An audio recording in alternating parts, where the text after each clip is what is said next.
the 1920s, Cambodia was a deeply spiritual nation, where every local man had to spend at least a year in a monastery. Because so much of the land was regularly flooded, many houses were built on stilts. This is eternal Cambodia. If you tell me that this image was took yesterday, I would believe you, because this is the traditional Cambodia as it always was. This unusual photograph shows a Cambodian official working in the French colonial service.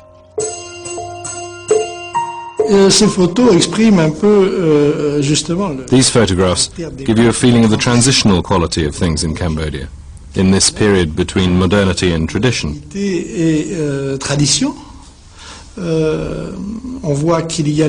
can see some modern elements, the hat, the moustache, the bow tie, but he's also dressed in Cambodian style with his sampot trousers. The interesting thing is the way it's all mixed up.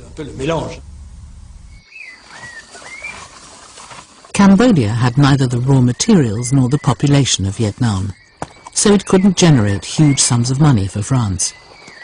But it did possess one of the glories of Indochina, the temple complex of Angkor.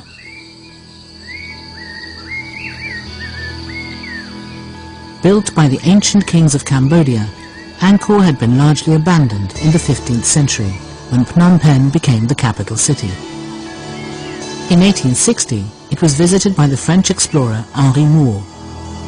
Europe was enthralled by his sensational account of amazing temples and dramatic ruins cloaked in dense forest.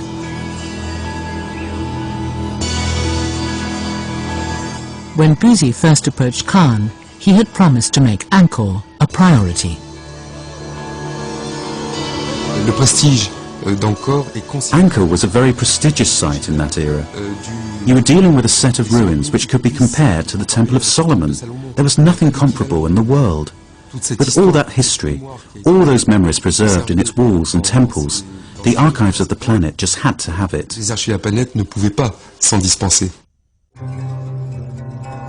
In February 1921, Bussy journeyed across the Mekong to get his first glimpse of the magnificent ruins of Angkor. His film and photographs depict an archetypal lost city, full of exotic statues and mysterious wall carvings.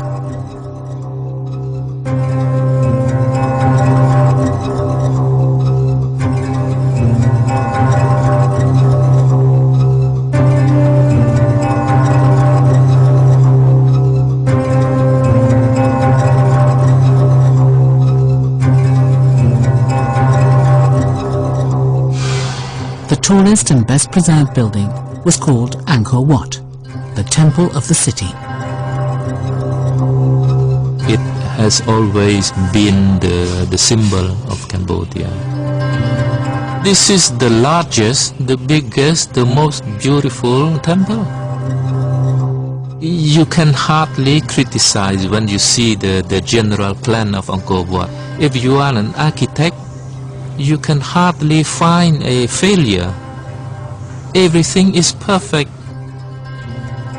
Bussy took numerous pictures of Angkor Wat, but like many later photographers, he was also drawn to another temple built nearby, about 100 years later, the Bayon.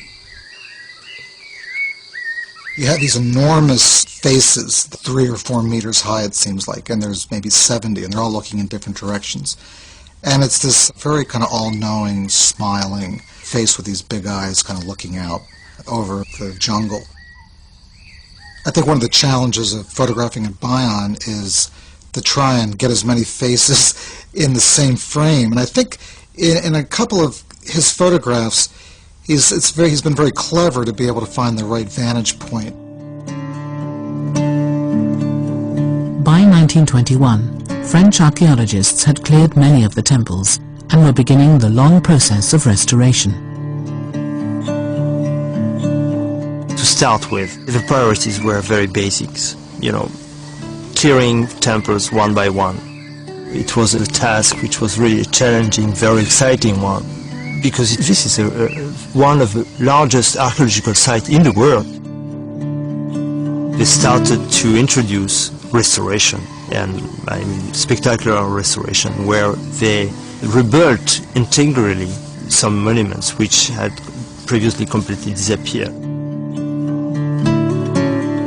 In addition to the small army of Cambodians employed by the French to clear the site, Bussy found the lost city of Angkor to be a surprisingly busy place. His trip coincided with an official visit by a Siamese prince and his entourage. He photographed local boys fishing with bamboo baskets in a temple moat, and a Cambodian family in front of their country's most important monument. Inside Angkor Wat, he took dozens of portraits of monks. It was built to represent Mount Meru, which in Hinduism is the home of the gods. But over the centuries, Angkor Wat had become an important site for Cambodian Buddhists.